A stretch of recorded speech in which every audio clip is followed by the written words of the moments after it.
Entropy in design, I'd like to start out just with overall definitions of what entropy is. Because for a long time, I had no clue about how to understand entropy. So it just kind of became of some sort of interest to me. I know a lot of people, when they hear the word, oh, I'm sorry. So the whole word entropy, for most people, they just kind of glaze over, like, who cares anyway? But I kind of think it's an interesting topic. So hopefully you'll bear with me on this. What is entropy? Most people think entropy is going from a state of order to disorder, kind of like in this little cartoon. See the Department of Entropy. So, oh yeah, lights.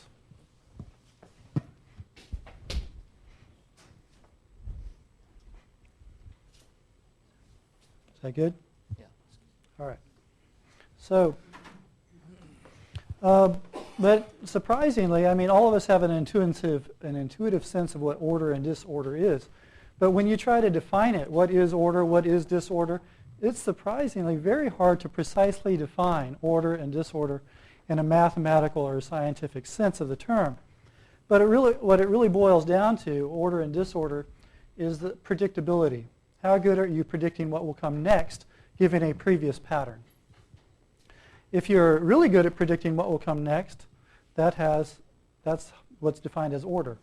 If you're not so good at it, it looks chaotic to you from your perspective. You're not very good at predicting what comes next. And so that, from your perspective, is disorder. That's the definition in a nutshell. So then about things that appear to us to have certain very precisely ordered appearances, like a snowflake. Is a snowflake ordered or disordered? I mean, in a certain sense, all snowflakes share a certain pattern, right? They all have 6 sides, and they have a certain degree of symmetry, a certain type of symmetry. But in another sense, each snowflake is different than every other snowflake, right? So there's a combination of order and disorder. So is a snowflake therefore have low entropy or high entropy, high order or high chaos to it? And there's kind of a mix to it, and it's hard kind of to define what it actually means. And I think the reason for partly is that entropy, the word entropy has several different meanings depending on context. There's thermodynamic entropy. It's one form of entropy, and it's described in the second law, which generally reads, the entropy of an isolated system which is not in equilibrium will tend to increase over time, approaching a maximum value at equilibrium. What the heck does that mean, right? So basically it's talking about heat. Heat, when it's in a closed system like a box where the heat can't get out, if you start with heat in one part of the box, the heat will distribute evenly throughout the box over time until it reaches a uniform distribution, at which point you have reached maximum entropy for that box. Does that make better sense? So once you've reached maximum entropy, what's the point then? Well, while the heat is distributing itself through the box, you can use that differential in heat to do useful work, to extract useful work from that system. However, once the heat is evenly distributed through the box, according to the second law of thermodynamics, you can do no more useful work. You can't extract it. Even though there's still heat energy within the box, its distribution makes it so that you can't extract useful work from that system. Question. Yes? Is there such thing as unuseful work? Well, yeah, that's another problem with the definition. What is useful work? That's kind of a tough one. But useful work is basically something that you can drive something in a direction against entropy. So let's say you could take the energy from that box and reorient the box so that you could re-isolate heat in a non-uniform way within the box. That would be a definition of useful work. So, and according to thermodynamics, of course, you can't do that. So here's a visual of this. You start out with this box. This is a two-dimensional projection. And here's all the molecules on one side. And you have a little hole here, and then go to the other side, naturally, right? So now let's put a little fan here. And as the molecules go from this side to this side, it spins the fan. And you can use that to drive a pulley system and lift weights or whatever you want to do with that energy, right? So now what happens if we get an even distribution throughout the box? We put our little fan blade there. Will it spin? Why won't it spin? I mean, because basically the molecules on this side are hitting it at about the same rate as the molecules on this side. So on average, it just stays still, right? So you can't extract useful work from the system. Now let me ask you a question. There's all these efforts to produce perpetual motion machines. Even some very, very smart people, Leonardo da Vinci, tried to produce perpetual motion machines. Everybody's tried it. It's fun to try to think about how you might do this. But according to the second law of thermodynamics, it's impossible. So let me have a hypothetical here. What if I only have one molecule in the box? According to second law, maximum entropy is reached when there's an even distribution of heat within the system, right? So this molecule is flying around. Is there an even distribution if it's on this side? No. And then it flies over to this side. Is there an even distribution if it's on that side? No. So can this system reach maximum entropy? Just a question to ask. So the other thing, now if I have a fan blade here and it hits it on this side, it will spin that way, right? And then it goes over there and comes back and sits that way and spins that way. Can I do infinite work that way? Just something to think about. Okay, so there's this ratchet problem. A lot of people have tried to address the situation of trying to extract infinite work out of a system. And of course, again, this is the most validated law in history. No one's been able to do it. So if you can do it, you will become rich and famous. So this is why I keep trying. So there's a man, Richard Feynman. He envisioned this ratchet problem similar to what I just showed you, where he envisioned all the molecules. Have anybody heard of Brownian motion? Once the molecules are in that box, evenly distributed, they still have microscopic unevenness in their distribution on a microscopic scale. And that uneven distribution means that if you're tiny enough, you can get hit on one side by these molecules more than the other side, and you can shift a little bit. And so you start bouncing around. And you bounce around randomly because you keep getting whacked on different sides unevenly by these molecules, and it's called Brownian motion. So the idea then is if you keep getting whacked around all this, why can't you just have a fan blade that's hooked up so it can only rotate in one direction? It's got this little ratchet over here, right, that prevents it from going the other way. So every time the molecules happen to hit more on one side of the fan blade than the other by Brownian motion of the molecules statistically, then you can theoretically get the thing to spin only in one direction, and then you can use that to lift your weights or whatever forever, right? Makes perfect sense. Of course, this Feynman guy, he comes along and pours water on this, and he says, well, there's a problem because there's molecules, as this thing is spinning, it generates heat in this little clicker device, which also makes its molecules inside of itself start moving faster. And then as they move faster, it starts whacking against this thing harder and starts bouncing high in the air and allowing the thing to go the other way. Right? And so because it then slips and goes the other way, it happens to go the other way statistically based on the heat energy generated at an equivalent rate as it goes forward as it goes backwards, so you're back at zero again, right? And so, man, it's just a bummer that you can't do this. There's also Maxwell's demon. He's pretty famous, a Scottish scientist who decided this is just a silly statistical problem. All you really need is some smart demon guy here at the door opening, and as he sees a hot molecule coming faster than the rest of them, he opens the door and lets it through, right? And then he shuts it and keeps the cold one in. And that way he can isolate the hot from the cold even as they're evenly distributed.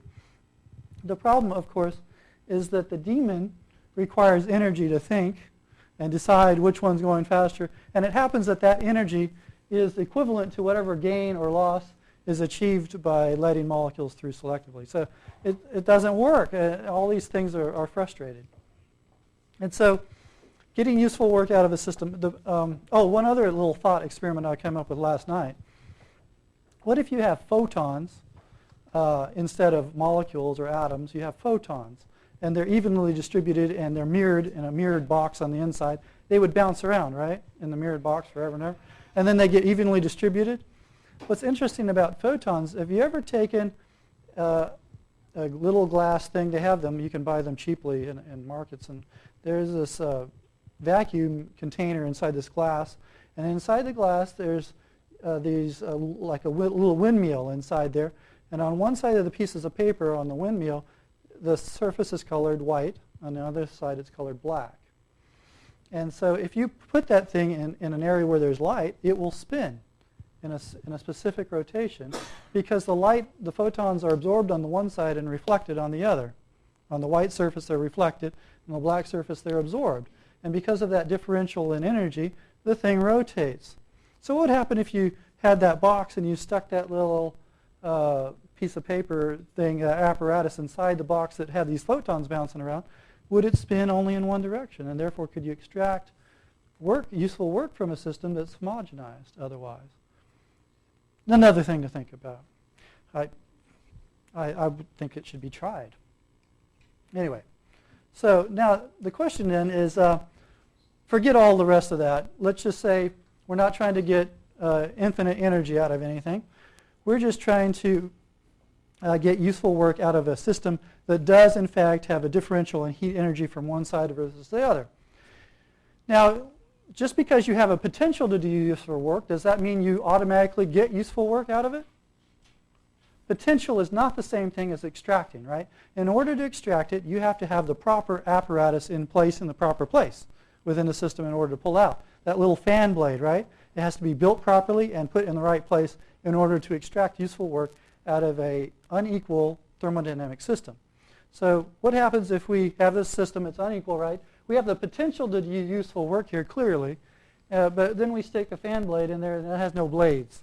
Are we going to get useful work out of it? No. It's just going to get wasted as it goes to equilibrium. We're not going to get useful work. So having that fan blade in place requires information. It takes information, the proper information, to build it and to place it properly. Because here's another example. Say you have a bowl of sludge here, amorphous, uniform distribution sludge, and you have the sun shining on it. Is there a potential to use useful work there? There's a thermodynamic in equilibrium, right? The sun shines and it builds up heat, and you can use that heat to do useful work. But let's say you make the sunshine more directly on here, more direct sun rays on there. What's it going to do to the bowl of sludge? Just make it hotter, right? Is it going to make the bowl of sludge do anything special? No, if it just stays sludge, it just makes it hotter sludge, right? So how do you make the sludge do useful work? You have to add information to the sludge. So let's say we take a seed and we plant it in the sludge. Now is the seed able to take advantage of the thermodynamic differential? Yes, and the nutrients of the sludge. It has the proper information to organize the sludge to produce a plant, to do useful work with the thermodynamic in equilibrium. But that requires, again, information. Messed up structure, again, we already talked about it. If you have the seed in place and it's growing and everything, and then somehow you mess up the information of the seed, what's going to happen to the plant? Or what mess up the information of the plant? Is it going to still be able to take advantage of the sun's energy if you mess up the information too much? No. It will die and degenerate back to sludge, right? Back to sludge you go. Same with human beings. After our information gets decayed to a certain point, we die, and from dust you are to dust you will turn. There's nothing special about dust, right? No information, dust you are, right?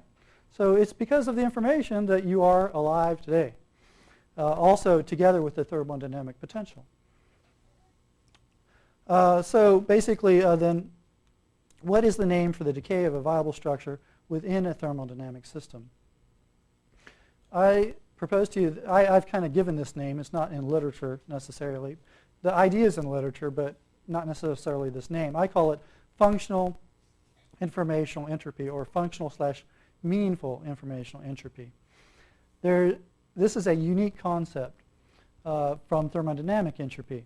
They're different things. A lot of creationists confuse them, and so do a lot of evolutionists. Even some well-educated scientists confuse these two ideas. Informational entropy is not the same thing as thermodynamic entropy. They're related in certain ways. They have certain features that are similar, but they're unique concepts. In other words, you can have thermodynamic potential without having the information there to take advantage of it. You can also have the informational potential there. You have that little fan blade there. You can have all the proper setup there. But if you don't have the sun switched on, you don't have that thermodynamic potential, your informational rich system won't be able to do anything. Right? So you have to have them both working together. But they are unique concepts. Also, I want to point out the common creationist argument you hear all the time is that the theory of evolution violates the second law of thermodynamics, which basically creationists here, you can't go from a system of disorder to a system of order. That violates the second law of thermodynamics. Well, it does not. There's plenty of energy available to drive a system from disorder to order. The problem is the information, driving the information from disorder to order. There are different concepts. The energy is there to do it. In fact, statistically, it's possible. It's just very unlikely. The energy is always there. So don't argue that the theory of evolution violates the second law of thermodynamics. It does not. But it does violate what I call functional informational entropy. So what is functional informational entropy? Functional or meaningful informational complexity also tends to decay or degenerate over time. This is why cars wear out and living things die, because the quality of information wears out. This is why we start out young and we get old. Is there an increase in entropy, thermodynamic entropy, from this person to this person? Right? Does that even make sense, that question? If I burn this person in a furnace, I'm not advocating that, but will he give off less or more heat than this person? Probably this person will have more heat, right, if he's chubbier and all that, right? So this is not related to thermodynamic entropy. This is related to informational quality. So the information has declined from here to here. That's why the skin gets thinner and wrinkles, and the bones aren't as flexible anymore, and basically you start to fall apart because you lose informational quality. Same thing with any other type of informational system you can think of. Here's a Scrabble board. Is there a difference from here to here thermodynamically? Now, if I burn these 3 different boards, will I get different amounts of heat? No, right? Of course, that's a chemical sort of thing. This is not necessarily thermodynamic. But in a given environment, these all have the same basic thermodynamic entropy. But their informational quality is clearly different, right? As far as the English language system is concerned. From that perspective, this Scrabble board has much less informational quality than this one, right? Everybody agree? So, again, old things die, obviously, and new are born. So, what about gene pools? This may work for the individual. The informational quality may obviously decay over time for an individual. But what about gene pools? We're talking ultimately, clearly, about evolution here, or naturalism. Isn't it possible for old to die and new to be born, and the new maintain the informational quality of the gene pool as an entity? Isn't that possible? That way you don't decay over time as far as informational quality. And a little bit of shameless Wesley promotion. Here we got a new one born. And I'm getting old. I'm heading for extinction, right? But Wesley comes along and he maintains the gene pool, right? So same quality, everything. Is that true? Well, it's not exactly true. In every generation, odds are that the individual that's born will have 175 mutations that the parent did not have, okay, on average. The reason for this is that there are about each zygote, sperm and egg, contain around 6 billion or a fertilized egg contains about 6 billion base pairs of DNA, 3 billion from each parent. The error rate for DNA polymerase is about, with repair enzymes, is about 1 mistake per billion base pairs copied, or 6 mistakes with each diploid replication. So with a male to female average of about 29 mitotic divisions per gamete before fertilization, the average mutation rate is 175. Pretty simple math. You take 6 times 29 and you get 175. Of course, most of these mutations were, at least in the last 50 years or so, were thought to be almost all neutral, functionally neutral. They had no effect on the function of the organism. So within the last 10 years or so, it was thought that around 3 of these mutations were detrimental per generation. So Wesley, on average, has 3 detrimental mutations that I do not have and that Sigrid does not have. So, however, the original detrimental mutation rate was based on the idea that the functional elements within the human genome represented about 1.5% of the genome. It is now thought that perhaps up to 85% of the human genome is functional to one degree or another because the junk section of the genome, what was thought to be junk, is shrinking at a fairly rapid rate. The more and more people look at the non-coding aspects of DNA, the more function is detected there. So with 85% that are at least somewhat functional within the human genome, all of a sudden your detrimental mutation rate, what you think is likely detrimental to at least some degree, goes up dramatically from 3. And so then, well, maybe it's counterbalanced by the positive mutation rate, functional beneficial mutations. Well, any text you look at that talks about this gives a ratio of around 1,000 to 1 detrimental versus beneficial mutations, even in mainstream evolutionary journals. So that's a huge differential in ratio. So then what would it take then to keep us from extinction? If you start building up detrimental mutations over time, which direction are you headed? Are you headed for viability or extinction? Ultimately extinction, right? Because you're declining over time. Your gene pool is declining over time. So why are we still here after millions of years? There's got to be an explanation for this. Well, natural selection is supposed to come to the rescue. Random mutations obviously have a strong tendency to increase, or I'm sorry, to increase functional informational entropy, which means decrease the quality of the genome, right? Because you have 1,000 to 1 ratio of detrimental versus beneficial. So you have the strong tendency of random mutations to chaos. So how is this tendency resisted? Well, natural selection, obviously, is the answer most people give. So what happened before the first living thing? Natural selection wasn't even around before the first living thing came along. And if you're a little molecule sitting around, you're just as happy in a rock as you are in a worm, right? So what's going to drive you in the worm direction? Who cares if you're on a rock or a worm? Natural selection's not around. You're going to decay to the lowest state of informational complexity, or the highest state of functional informational entropy, naturally, just because of the nature of random mutations. However, natural selection does in fact prefer or preferentially get rid of bad mutations and keep good mutations, kind of like Maxwell's demon. Natural selection is that Maxwell's demon, he opens the door and keeps the good mutations and lets the bad ones out, preferentially. Pretty smart little demon. However, there's information needed to make this selection process work, and there's a test.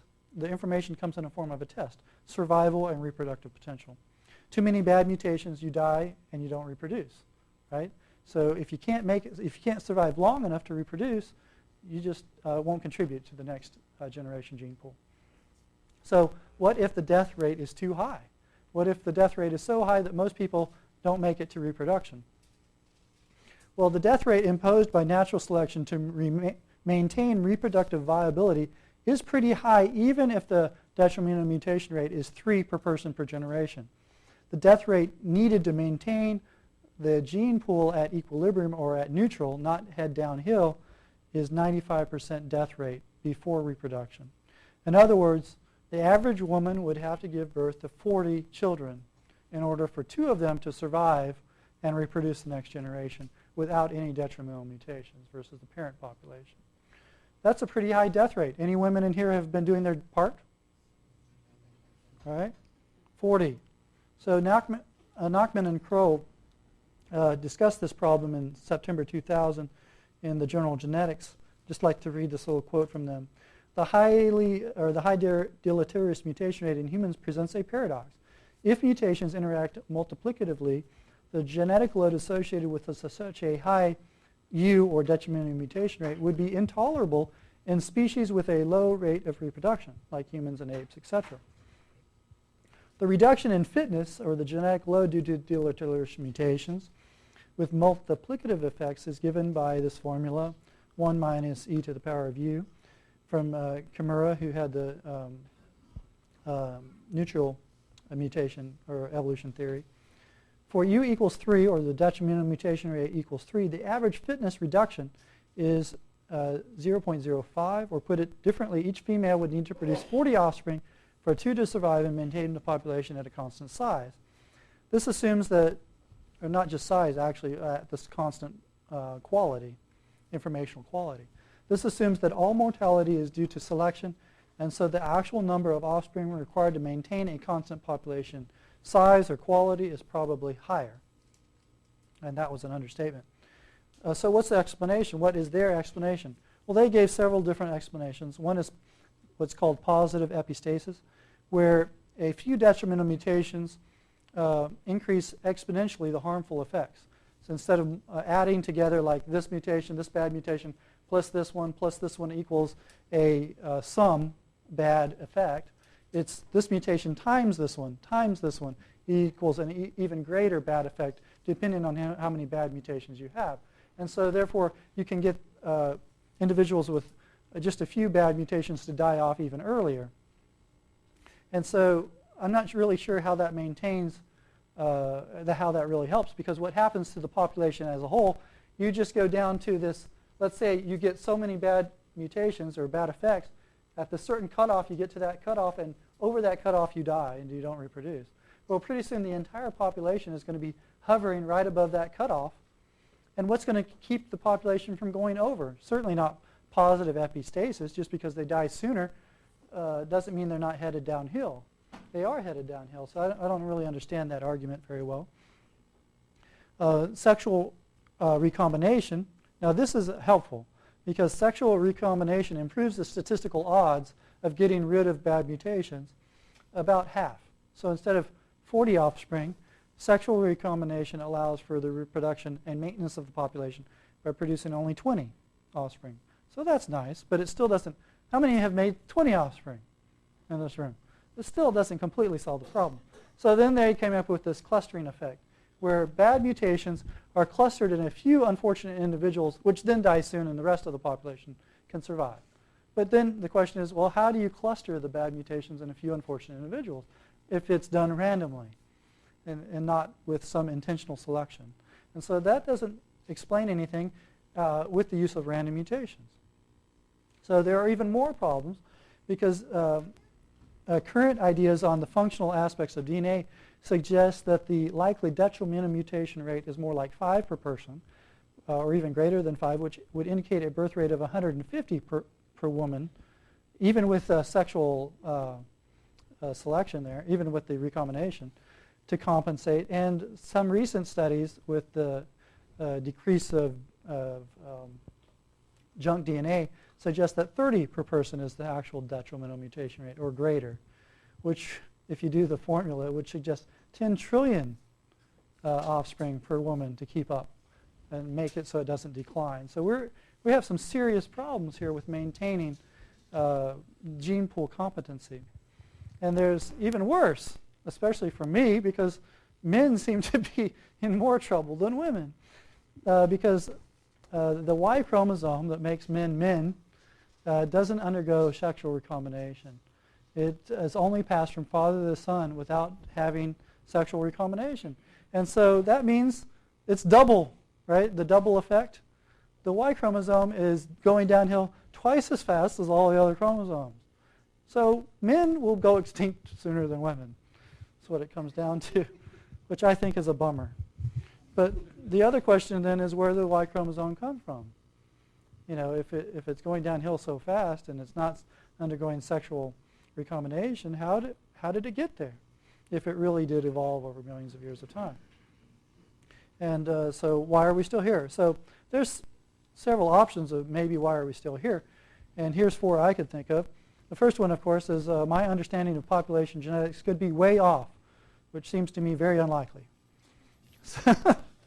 But, you know, people may disagree. I don't know why. The detrimental mutation rate is very high, and humans and apes really don't share a common ancestor, which means that we are really headed for extinction, but haven't been around long enough yet to go extinct. That's another option. The other option is that the detrimental mutation rate is really low. Humans and apes don't share a common ancestor, and we're not headed for extinction. The other option is that humans and apes do share a common ancestor, but this ancestor only lived a few thousand years ago, not 8 million. So these are our options. Which one is the most likely, given what we know about statistics and random mutations and natural selection? Uphill evolution. If it's not possible for slowly reproducing creatures to evolve in an uphill direction, maybe more rapidly producing creatures could do so statistically. What about like bacteria that reproduce very rapidly? Generation time of 20 minutes, and they're just popping them out, right? Functional informational entropy, while it can be maintained for rapidly reproducing creatures without going downhill, it can also go uphill a bit. It can go uphill to what I call still a fairly low level of complexity, but after a certain point, as it goes uphill, there's an exponential decay effect where it can't go uphill any farther in a given period of time because of expanding non-beneficial gaps. And what I mean by this is that when it comes to evolving novel systems of function that require 1,000 specifically oriented amino acid parts for the system, evolution doesn't get there. It doesn't get beyond a few hundred, actually. And if you start doing the statistics on how much time would it take to get to 1,000 without going back downhill, it would take trillions and trillions of years on average if you sit down and do the math. Is it impossible? No, it's not impossible. It's just statistically very, very unlikely. Same thing with the molecules in the box. Is it statistically impossible for those molecules in the one side of the box to all go over to the other side and all be there on the other side? It's not statistically impossible. It's just very, very unlikely, right? Same thing with random mutations and natural selection building up some sort of higher level functionally complex system. Perpetual motion machines we've already talked about. As far as thermodynamic perpetual motion machines, most people would say they're impossible, but they are not impossible. Perpetual motion machines are theoretically possible, especially nowadays with, anybody here of superfluids? Know what a superfluid? A superfluid is very weird. It's some type of fluid that's really, really cold, about 3 degrees or below 3 degrees Kelvin for like liquid helium. Once you get below that point, these molecules lose their identity and they start mixing with each other, kind of like quantum atoms. And I don't understand quantum theory. I don't think anybody does, really. You can't get your mind around it, but we know how they act. Superfluids have no viscosity, which means that they have no friction. They do not generate heat as they flow, which means theoretically they can flow in a circle forever, around and around without stopping. Theoretically, they've been trying to do this. No one's been able to do it yet, but theoretically this could happen. However, you can't extract useful work out of that. Still the second law of thermodynamics is in play. Even though they're rotating in a circle forever, for some reason you can't get useful energy out of that to do useful work. No one has yet anyway. So this is the reason also why rivers don't flow uphill, at least not on average. Little pieces of the river can flow uphill shortly, right? But overall, the statistics will overcome those short aberrancies, and the overall flow will be downhill. And the same thing with heat. Perpetual information. Is it possible, therefore, then to maintain information in systems forever without decay? Well, it is possible as long as you have a fast enough reproductive rate and your natural selection can be in play, and you have enough thermodynamic energy to keep it going. It's possible to maintain it at a certain rate. However, just like the Feynman's ratchet, informational complexity does not flow uphill very far, and after a certain point it just takes too much time. Statistically, it will keep going back downhill. And even in slowly reproducing systems, that's the big problem, because it always goes back downhill for slowly reproducing systems, because we just don't reproduce fast enough to keep up with the informational entropy buildup of random mutations. So ultimate origins. Thermodynamic potential to drive useful work cannot be created once the maximum entropy or homology for a closed system has been reached, according to the second law. What does this mean then for the universe as a whole? Well, have you heard the idea of the Big Bang, right? Where the universe exploded from a singularity and then created this low level entropy, thermodynamic entropy for the universe as a closed system, which can then drive useful work within the universe. Well, this is kind of interesting because there's supposed to be perhaps this reversal process called the Big Crunch. Anybody hear of that? The Big Crunch. So let's say you take our little box of molecules and you evenly distribute the molecules in the system, and then you start to shrink the box. What's that going to do to the heat of the molecules inside the box? It'll increase the heat of the molecules. What will it do to the pressure? It'll increase the pressure as you shrink this volume of the box. What will it do to the even distribution of the system? It won't change. So what does that mean about entropy of the system? Can you reduce the entropy, the thermodynamic entropy of the system, simply by reducing the volume? No. So is the Big Crunch, what's it going to do if you Big Crunch the universe? Is that going to reduce the entropy of the universe? Yes or no? Not according to the second law. It's not. So if you reduce the universe down to a singularity, is that going to change the entropy of the universe? As far as reducing it. Not theoretically, it's not. So then what's going to make the difference when you explode it again? Somehow you've reduced entropy just by exploding the singularity again?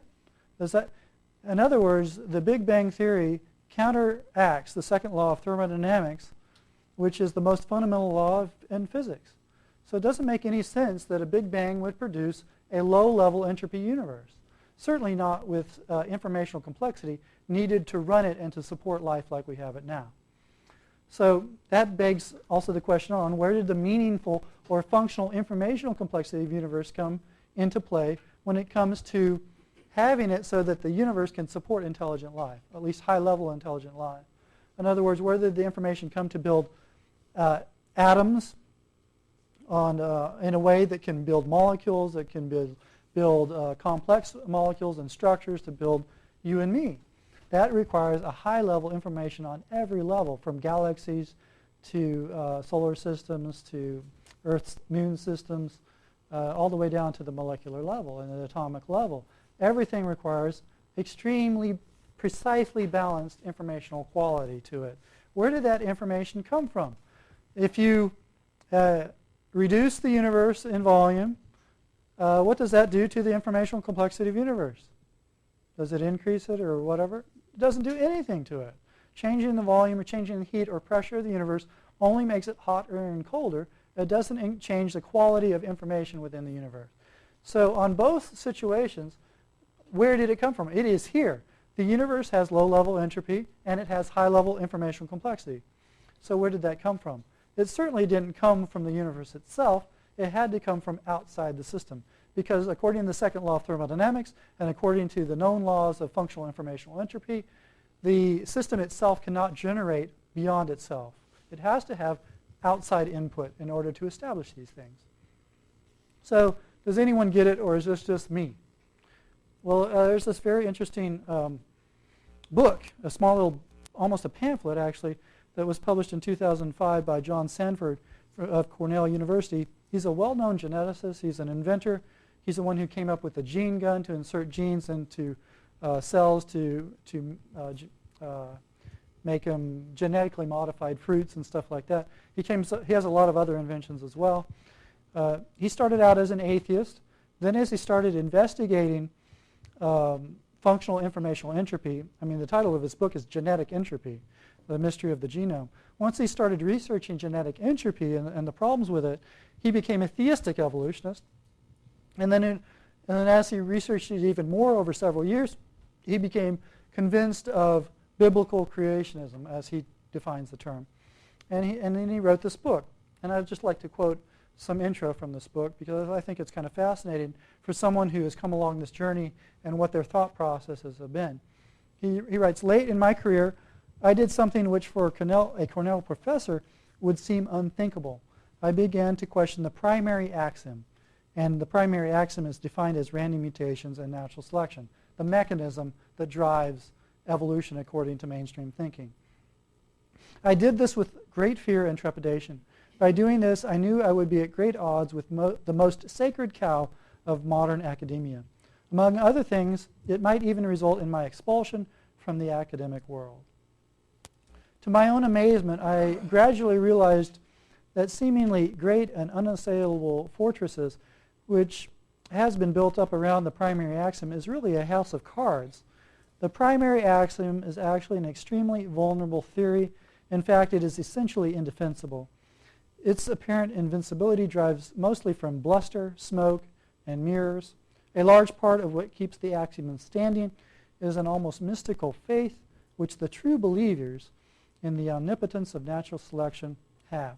Furthermore, I began to see that this deep-seated faith in natural selection was typically coupled with a degree of ideology commitment which can only be described as religious. I started to realize, again with trepidation, that I might be offending a lot of people's religion. If the primary axiom is wrong, then there is a surprising and very practical consequence. When subjected only to natural forces, the human genome must irrevocably degenerate over time. Such a sober realization should have more than just an intellectual or historical significance. It should rightfully cause us to personally consider where we should rationally be placing our hope in the future. And for him, he decided that rationally he should be basing his hope in the Christian God. So, also, I think a few other testimonies are interesting in this regard, especially when it comes to informational complexity of the universe. Australian astrophysicist Paul Davy argues the temptation to believe that the universe is the product of some sort of a design, a manifestation of a subtle aesthetic and mathematical judgment, is overwhelming. The belief that there is something behind it all is one that I personally share with, I suspect, a majority of physicists. It seems like physicists have got it better than biologists, from what I've been able to tell. The equations of physics have in them incredible simplicity, elegance, and beauty. That in itself is sufficient to prove to me that there must be a God who is responsible for these laws and responsible for the universe. British mathematical physicist Sir Roger Penrose, he was among the first to voice the obvious philosophical conclusion when it comes to the fine-tuning of the universe. He writes, the extremely high level of fine-tuning astronomers and physicists discern powerfully suggests a purpose behind the universe. Nobel laureate Arno Penzias makes this observation about the enigmatic character of the universe. He writes, astronomy leads us to a unique event, a universe which was created out of nothing and delicately balanced to provide exactly the conditions required to support life. In the absence of an absurdly improbable accident, the observations of modern science seem to suggest and underline, one might say, a supernatural plan. And Sir Frederick Hoyle, he's the one who came up with the derogatory term Big Bang theory. He didn't believe in the Big Bang, and so he said, oh, you guys believe in this Big Bang theory. But then it stuck, right? So early on in 1951, he argued that coincidences were just that, coincidences. The idea of coincidence was enough to explain the origin of the universe. But by 1953, he changed his mind, and he wrote, such properties seem to run throughout the fabric of the natural world like a thread of happy coincidences. But there are so many odd coincidences essential to life that some explanation seems required to account for them. A super intellect has monkeyed with physics as well as chemistry and biology.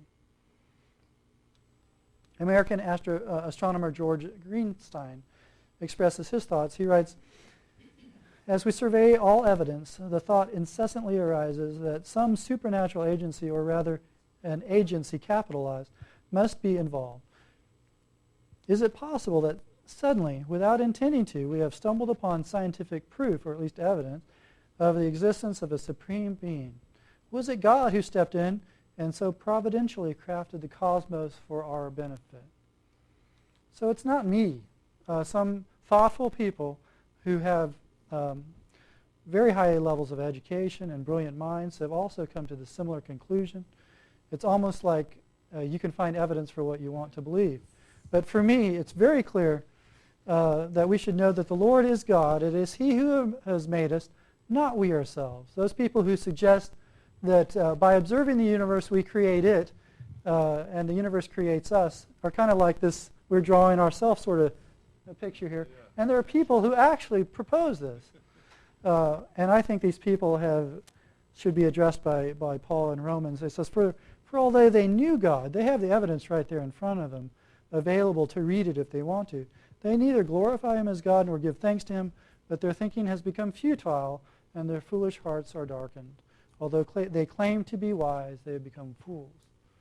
So take note of yourself, too, to make sure that you're connected with a sort of outside wisdom that is outside the box. If you want to think outside the box for thermodynamic entropy, think outside the box, and that gets you to God, I believe.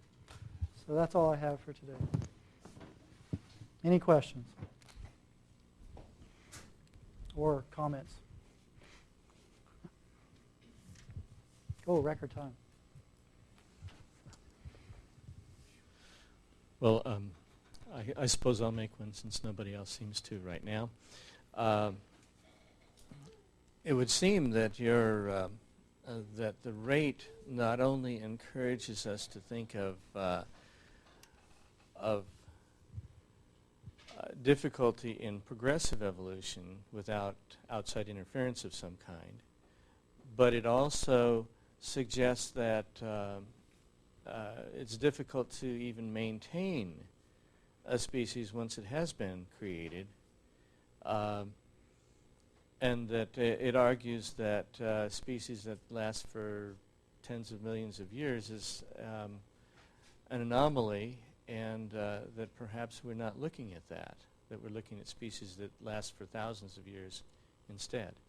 Yeah, if you come to the conclusion that we are in fact going downhill as a species, as a slowly producing species, basically it argues against the idea that we have evolved over millions of years, because we're going down at such a fast rate we cannot have survived longer than a few hundreds of thousands of years at most, given the rate of loss of genetic quality in our genome. Well, the other argument then is, well, I always get this once I come to the end of this. Eventually, someone will ask, well, where did God come from? He's outside the box. God did all this. Can't explain where God came from? And then I'll say, oh, I can't. But neither can you explain where the singularity or the Big Bang came from. So ultimately, what I like to call it's the story that Hawking referred to, where he was describing somebody else at a lecture who was talking about this. And this Indian lady is in the audience, a Native American Indian. And she says, you're all wrong.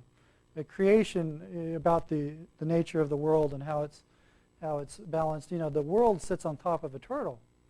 And that's what holds the world up and keeps it going. And so then this professor asked this woman, he says, well, what is this turtle standing on? And the lady says, oh, you're a very clever young man. She's like, well, it's obvious. It's turtles all the way down. Right? And so, and he used that in his illustration, yeah, it's turtles all the way down. So, but for me, yeah, it's either turtles all the way down or turtles all the way up. Ultimately, you get to a spot when you're looking at turtles where you don't understand where the next turtle came from. Regardless, even if you're the turtles all the way down person, you'll get to a point where did the first turtle came from? Well, you don't know. And I'm a turtles all the way up person. Well, where did God come from? And I don't know. So what we can know, though, is what direction the turtles are going. So I think it's very clear that it's turtles all the way up. So that we can arrive at a mystery that I call God versus a mystery that we call the Big Bang or a singularity. So which mystery do you want to deal with? Which mystery does the evidence support? Ultimately, we're stuck with the mystery whichever way you go. But I think we can determine pretty well which way to go. I understand from what you said that the concept of functional informational entropy is a unique concept. It's not at all in literature as far as you know, if that's true. Well, I think the ideas are starting to be there, like this new book, 2005. That's dealing with functional informational entropy. But it's not worded in that way. I call it functional or meaningful, because there's what's called Shannon information, Shannon entropy, which deals with more what I call chaos or predictability. And it doesn't really deal with meaning or function of information. It only deals with what I call the maximum information transfer. Like Shannon the scientist, he worked for Bell Telephone. And he was given this task of determining how much verbal information can we transmit over a telephone line in a given span of time. And so he came up with Shannon information and Shannon entropy. But it's only dealing with static noise and how much information maximum you can transfer. But he doesn't deal at all with the quality of information as far as meaning or function. And so that's what's sort of unique in literature. It's just now starting to come out. Have you tried to communicate with any of these authors who seem to be onto this and say, hey, can we have a term that, terms are helpful to organize concepts, right? Yeah, but I usually get shot down pretty quickly. One guy was actually pretty nice to me. His name was Gregory Chatton. He's the one who came up with chaos theory. I wrote him a letter, and he responded several times to me, helping me out understand chaos theory and also randomness, mathematical definitions of randomness, which kind of tie into meaningful information theory, but they're more dealing with Shannon entropy and Shannon information. But some of them have been fairly nice, but most of the time, when you try to bring in qualitative definitions of information as far as function, and they understand where you're going, you're trying to shoot down evolution, and most of the time you get a very cold response from that. At least I have.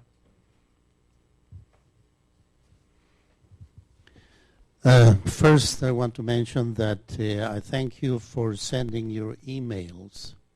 I took one of those emails and posted it on my new website called Let's Focus on Life. Let's Focus on Lives.com.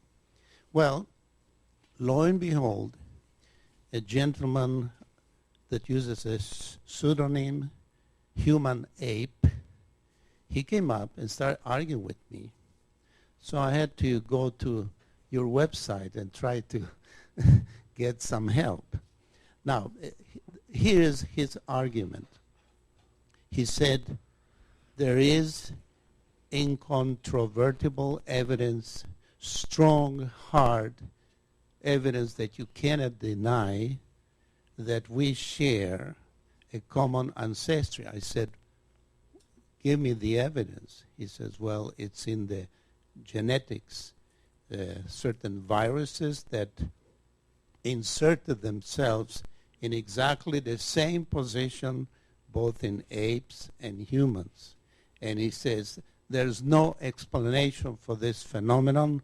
You cannot deny that we have a common ancestry.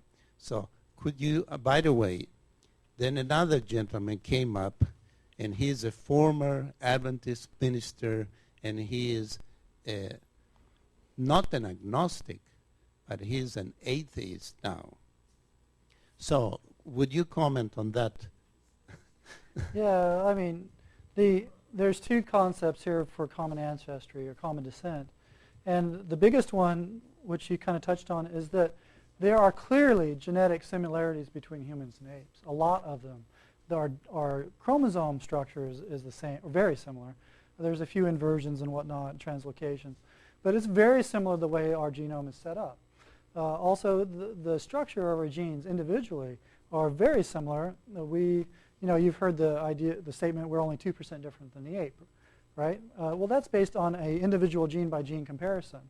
Where the difference is, that's usually used as a basis, hey, we have a common ancestry because we're so similar. And I agree in a certain sense. I say, clearly we have a common origin. I agree. We have a common origin. But that doesn't necessarily mean we have a common evolutionary origin.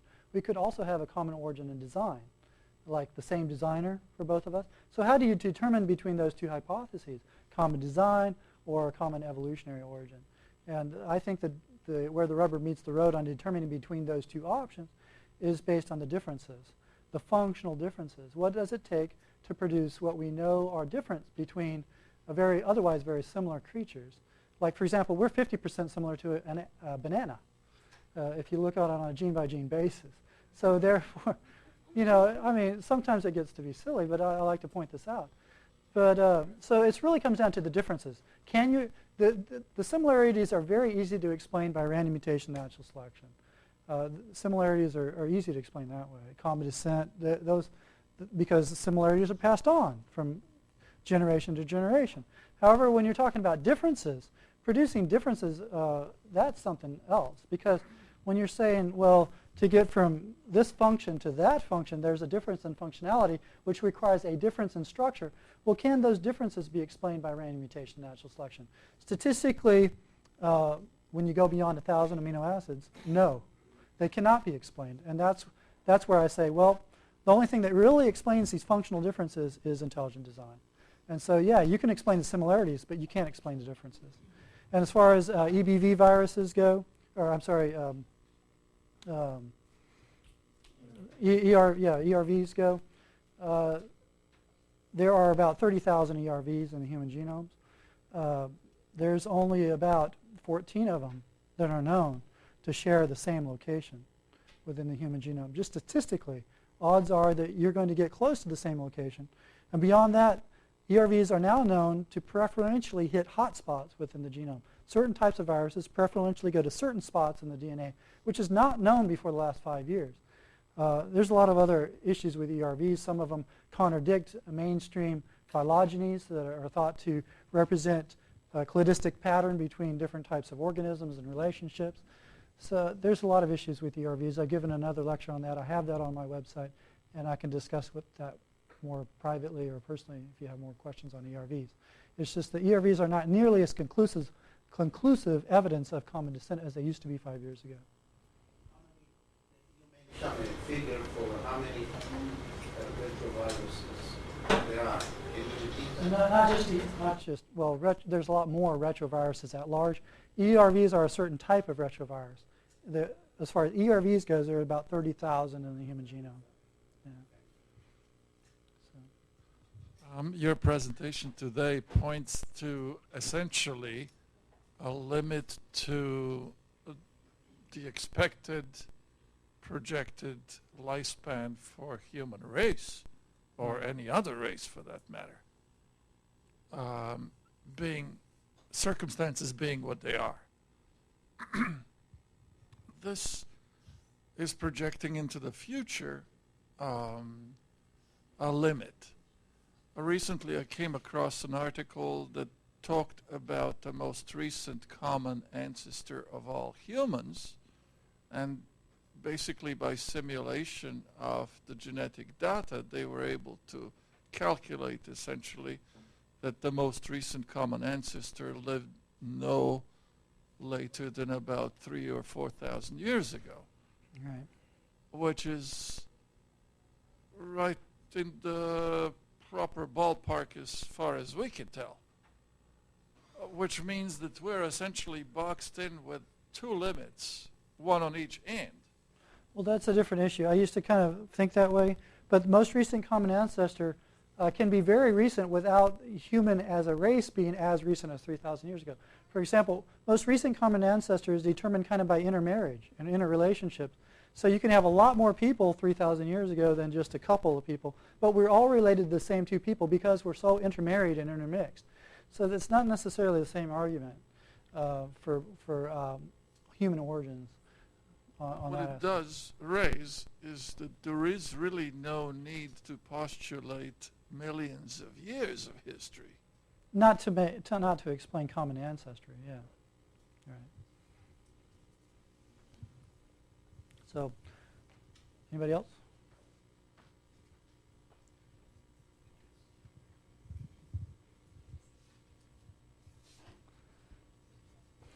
I'm not sure that I fully understood what you're proposing, but let me say what I think I heard you say, and tell me if I missed. You're saying that in order for life as we know it to continue, that the negative mutation rate or the deleterious mutation rate is of such a nature that natural selection doesn't come anywhere close to compensating. Are you proposing that instead of some sort of successive creation, that the way God operates is to insert or clean up this negative mutation rate? Is this what's being proposed, or am I missing something? Well, yeah, I'm proposing, well, That I didn't actually propose that, but I would propose that when we get to heaven, basically without God actively involved in your DNA, maintaining it, you will decay over time as a gene pool. However, when we get to heaven, we are told that we're going to have to eat of the tree of life in order to maintain life over time without decay, either individual decay or as a species. And I think that illustrates our connection, our need for the outside input of God, not only for our spiritual lives, but also for our physical lives as well. That we are indebted to God for the maintenance of our viability on all accounts. And that without his constant input, we will decay and degenerate over time. Yeah, there's this famous statement from Ellen White that says it's God's power that enables breath to follow breath. And she sort of indicates, although in some kind of a much more vague way than you're speculating this morning, that it's God's constant power that upholds the created order. In a certain sense, yeah. I think God has definitely set into work natural laws which function largely independent of detailed, constant thought on the part of God. However, I do believe that if, in a sense, I view it almost as a mental projection, the universe, from God.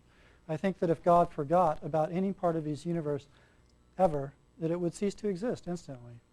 And so I think that it's every atom in the universe, every molecule, every particle in the universe is constantly on God's mind. Not necessarily that he hasn't set natural laws into order and that he doesn't let cause and effect do its thing, but I do think that everything inanimate and animate is always indebted to God's constant care.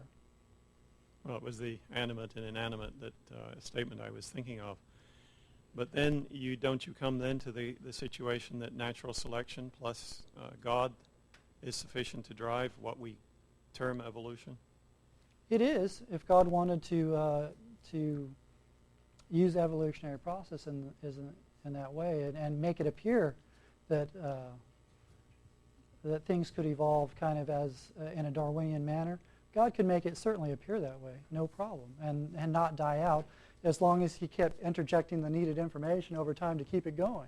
Well, that's what I heard you say, that somewhere this needed information is being injected into the process, and at least the sources that we know about today, such as natural selection, aren't powerful enough to do that. Right. For me, I think it was injected at the beginning. When mankind was created in the Garden of Eden, it was injected and maintained until the fall. And at the fall, then Adam and Eve separated themselves from God, not completely because they would have instantly died if they did that, but in a sense they separated themselves from God and his constant maintenance over what he's already set in place as natural law. So at that point when they separated from the tree of life as constant maintenance of their life, they begin to decay and to die physically as well as spiritually.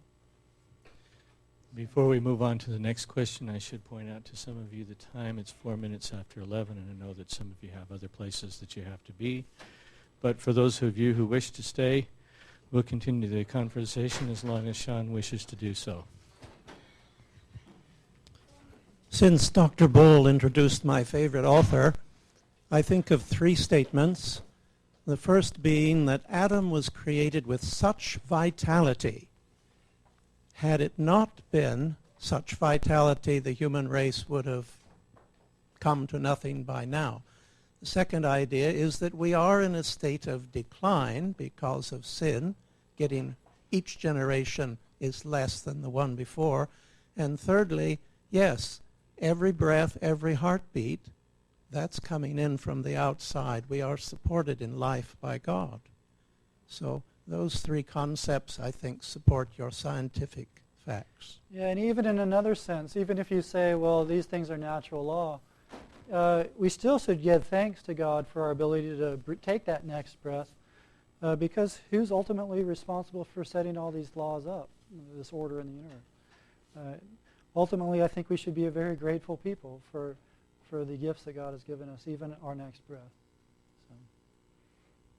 Yes, sir. Yeah. What you presented makes sense to me, but I have a limited background in genetics.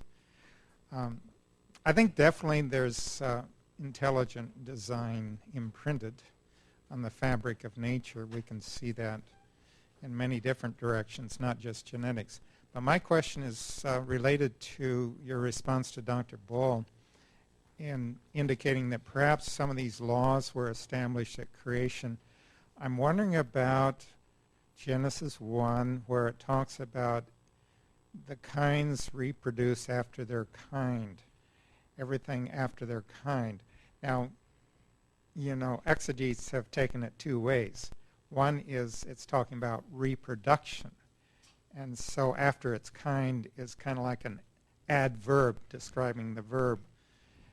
The other is the adjectival use, that it simply says, and God made lots of different varieties of, you know, animals, birds, plants, and so on. Because in Deuteronomy you have after its kind, also Leviticus 11, Deuteronomy 14, and there it doesn't seem to be talking about genetics. Have you come across any explanations on this, and how does this data fit into your model? Just curious.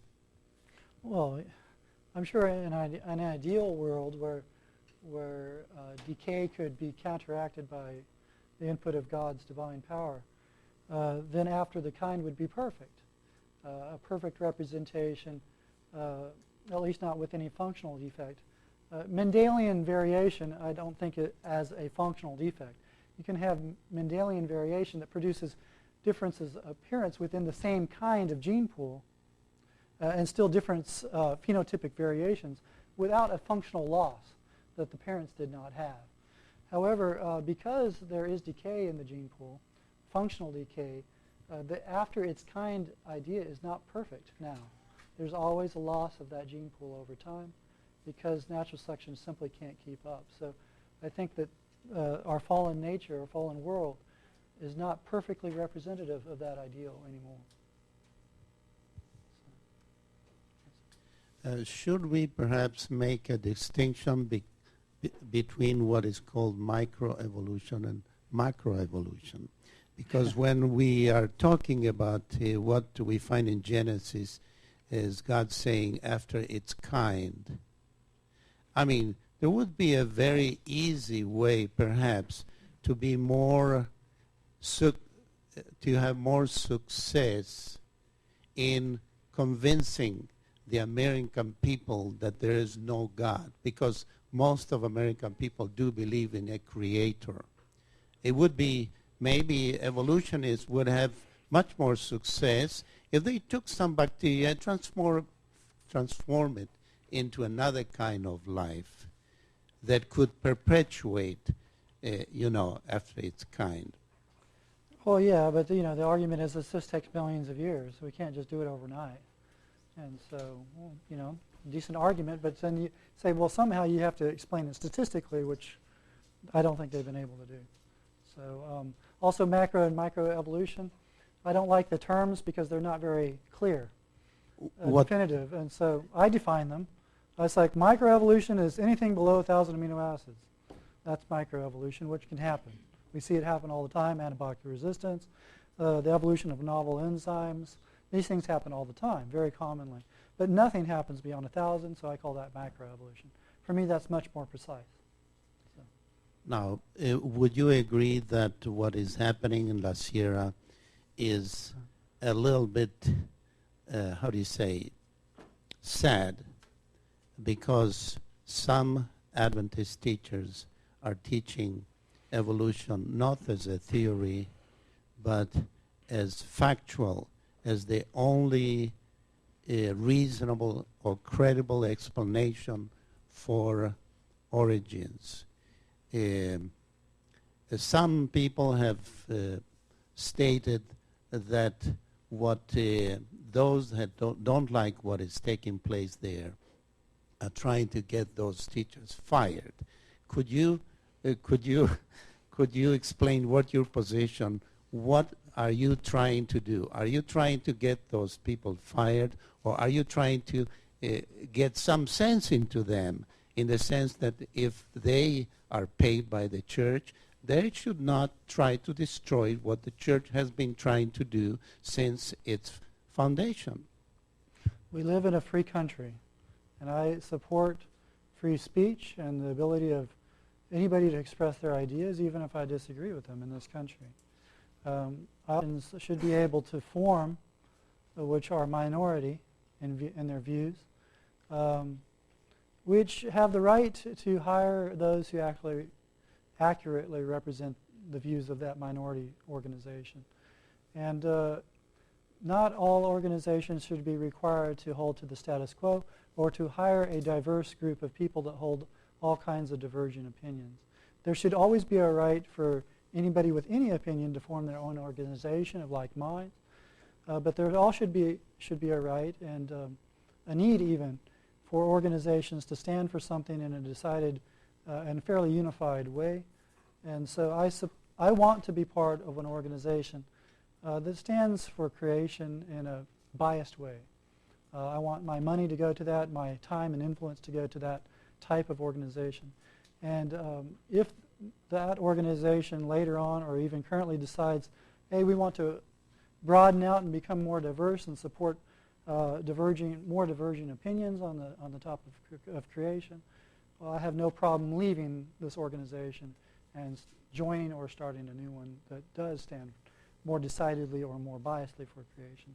So if you're asking if I want the teachers at La Sierra fired, well, if they want to be part of the current organization that has a clearly stated position on creation, they should either resign or, yes, ultimately be asked to leave because they do not represent the views of this organization as it currently stands.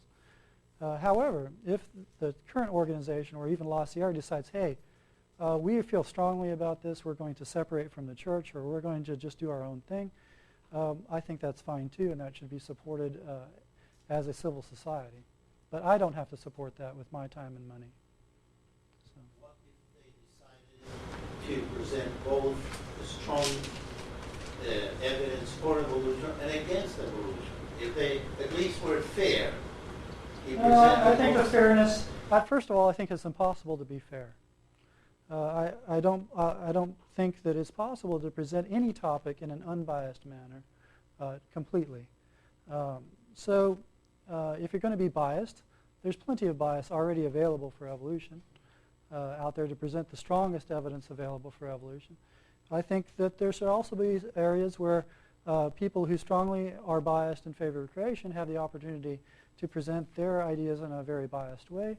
And personally, I would like the concept of presenting the strongest evidences for evolution in as powerful a way possible, as well as for creation, and both pro and con in as powerful a way as possible in our schools, but by those who actually fall on the side of creation.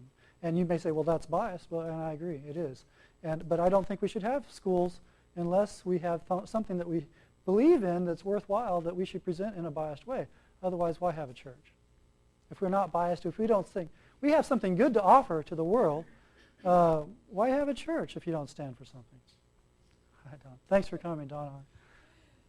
You know my position on this because I think an organization, including a church organization, is never truly monolithic. And you have an organization that's made up of individuals, ultimately. And there is, for want of a better word, an evolution of views that takes place over a period of time as not in centuries, but as information and ideas become available and considered by individuals. And so how you define who is both the organization and the capital O, and whether that definition and those views remain static or evolve.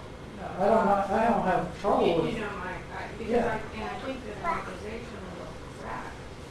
No, I think there should be room for flexibility and for change, some sort of mechanism for change within the organization, some way to, if you don't agree, to present your ideas to the organization, to present options for change. However, there should also be a government structure. Change, I don't have necessarily a problem with change, the concept of change in and of itself. However, there are situations where people change faster, significantly faster or slower as individuals than the organization as an entity. And so if you find yourself changing faster than the organization, and a lot of people have, then at some point you're beyond what the organization can support currently. And you may also change slower. You may be stuck in a rut, right or wrong. You may be stuck in the right rut, you know, and hopefully we are, or I am, hopefully. But we don't know necessarily, and the organization may see things differently as an organization.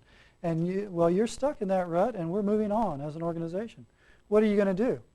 Well, at some point, in order to maintain a viable organization, you have to separate, or the organization has to separate itself from you. If you're not in line with what the organization considers tolerable for divergent views within that organization, after a point, in order to maintain order in government, there has to be a split or separation between the individual and the organization if they are not in sync currently. I mean, it's just practicality. At some point, somebody has to stand for something. Here we draw the line right now. And we may be right or wrong. I'm not saying this line is a moral truth. I'm just saying this is what we think it is right now. And this is where this is what we stand for right now. If you're beyond that line, or at least I'm not saying you're right or wrong or morally bad. Well, I am saying you're right or wrong. I'm not saying you're morally right or wrong. I'm not saying you're a bad person because you're beyond my line or the line of the organization. I'm just saying practically, as a functional organization, we cannot support that with our finances. We have to pick and choose. Otherwise, we can't just pay everybody for every idea.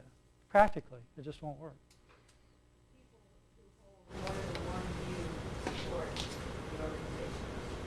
I'm going to take money from everybody. Let me just tell you that. Right, yeah. You know, if you want to give me money, I don't have to agree with you. I'm going to take your money. Right? Yeah, the church loves every type of here. Okay. What's happening though is that these kids are going to school there in Russia, and many of them are coming to Loma Linda, and there's something called application. You know, church used to stand for something. That something is not there anymore. Before long, it's going to be like the Jews. You're a Jew because it's a cloud. It's no longer that faith that used to be. Now, a lot of Jews out there. Many of you, you know, yeah, I'm a Jew because we stand for, but no longer that faith that we used to have, a community of faith. And I'm concerned that what's happening coming out of Russia, that these young kids, their faith is being destroyed, and then they come to Loma Linda, they are struggling because they need to succeed, and that faith is put in the back burner. I'm going to move quickly, very quickly to, you mentioned microevolution. Could you kindly say define what your thoughts are on that, microevolution? Yeah. Before I do microevolution, I want to make one other thing clear, is that I'm more concerned not necessarily that Lashier is supporting theistic evolution, which they are very clearly. I'm more concerned that they're trying to cover it up. If a parent is sending their children somewhere, and the child himself is being sent somewhere, they should at least be very clear on what they're buying, the product. As long as you're upfront with your product, you're not false advertising, I have much less problem with that because no one's being deceived. People are going in with their eyes open. Now, personally, obviously, I would prefer if they would support creation in a very decided way, but I have much less problem with that than I have with false advertising. As far as microevolution goes, things can evolve and change with random mutation and natural selection in a functional way that anybody, I'm sure, would consider beneficial. New systems can come into a system or come into an organism that were never there before in the ancestry of that organism. Like, for example, novel enzymes like lactase or myelinase, never ever in the ancestry of that organism, and yet with a few random mutations combined with natural selection in the proper environment, those things can be suddenly realized. And I think the reason for that is statistical. They're like three-letter words. What are the odds of going from cat to hat? They're very good. The odds are 1 in 18. So if you have a gene pool the size of a few billion individuals, that's going to happen in lots of individuals every generation, right? But when you have, let's say, Shakespearean play that requires, like methinks it's like a weasel that has 26 characters, that's going to happen exponentially less likely. It's a statistical problem. And so when I talk about microevolution, I'm talking about the statistics of things actually evolving in a given period of time versus things not evolving in a given period of time. And for me, it's related to the minimum functional information required. The size and specificity of the system is exponentially related to its evolvability in a given period of time. And lastly, you mentioned something before the fall, and it's going to be also final restoration, saying we're going to eat the fruit of life for healing of the nations, and the leaves, something else it says in Revelation. If indeed we ate, of course we did before the fall, Adam and Eve. Whenever you are eating something, you're destroying a life. There's life in apple. What happens there? You know, I mean, I struggle with this all the time. So Adam had to go to the bathroom. Right. You know, from your stomach lining sloughs off every 3 days, 72 hours. So we have a brand new lining of the stomach. Yeah, I used to have the same How do we deal with all of this? You know, yeah, I had a big problem with that at first. You know, the flowers will never fade and all that stuff. Right. And you're like, oh, well, come on. Right. You know, this is bogus. You know, we ate the apple and something died Exactly. there.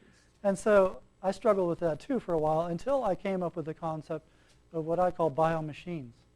For example, let's say I have a petri dish here, billions of bacteria, and I wave it over a Bunsen burner and I fry them all. Who here would be devastated? I'm really broken up. I just wiped out a whole population of bacteria, right? I'm a genocidal bacterial maniac, right? Well, no one would be broken up because everybody thinks of bacteria really as biomachines.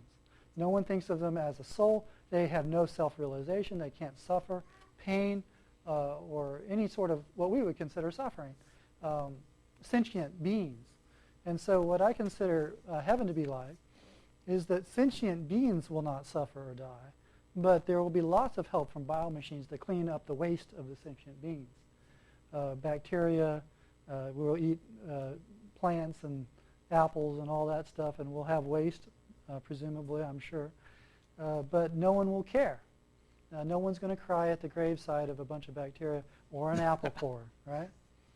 So that's how I get around. Maybe that's how St. Paul came up with saying, "Eye have not seen, ears have not heard." Right. I'm sure there may be a lot of other explanations, but that does it for me. So I'd like to, there's some people I want to talk to here, so I'd like to break up and let everybody go. Maybe one more thing, especially. Yeah, this question might be of general interest. You can tell my questions are biblically oriented because that's where my training is. What I hear about the evolution-creation controversy on Adventist campuses is often a comment being made now, more and more, that even if we're young Earth creationists, 6,000-year people, we're still evolutionists in that the ark, Noah's Ark, is a bottleneck, and if the flood was approximately 2500 BC, you've had a tremendous amount of evolution since that time. As you look at Egyptian pyramids and their paintings going back almost to the time of the Ark, and the species look pretty much the same. There's, as you know, there's a lot of stasis with species, and that was related to my first question about Genesis 1.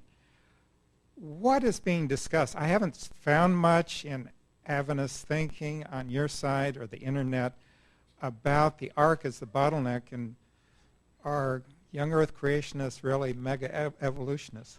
Yeah, and I think I should put out a paper.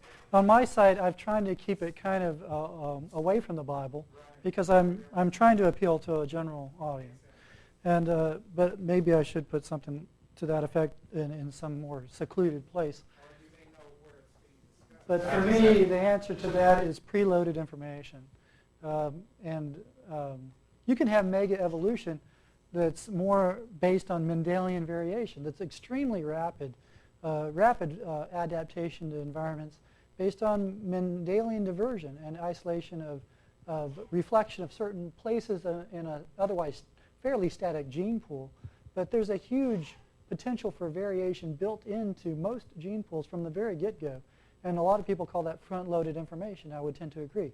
Like all current dog breeds came from the wolf, or a wolf-like dog. Well, it doesn't take very long to separate a new dog breed. You can do it in a couple generations, or 3 or 4. Very rapidly, you can isolate a breed if you're really heavily selective in your breeding techniques. But what about genera, whole new genera coming up? Well, sometimes, genera, even genera. See, this comes back to the definition, the very not very precise definitions of what is a species, what is a genera, what is a taxon. These are not precisely defined, and there's a lot of vagueness in there on what defines a species and what sometimes species, well, is there interbreeding potential? Well, no, not anymore, because lots of different species can interbreed. Even some genera can interbreed and produce viable and fertile offspring.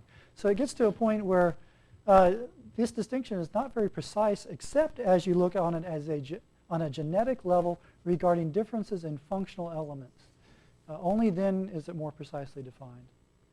I think there's one thing that should be mentioned in this regard, and that is that the animals that went into the ark were not randomly selected. And that therefore the expectation that, you just pick any old wolf and you'll be fine is probably not an appropriate model for the ark. That for all we know, the creators specifically selected particular animals to go in that were genetically diverse and that would allow for this kind of rapid evolution, if you want to call it that.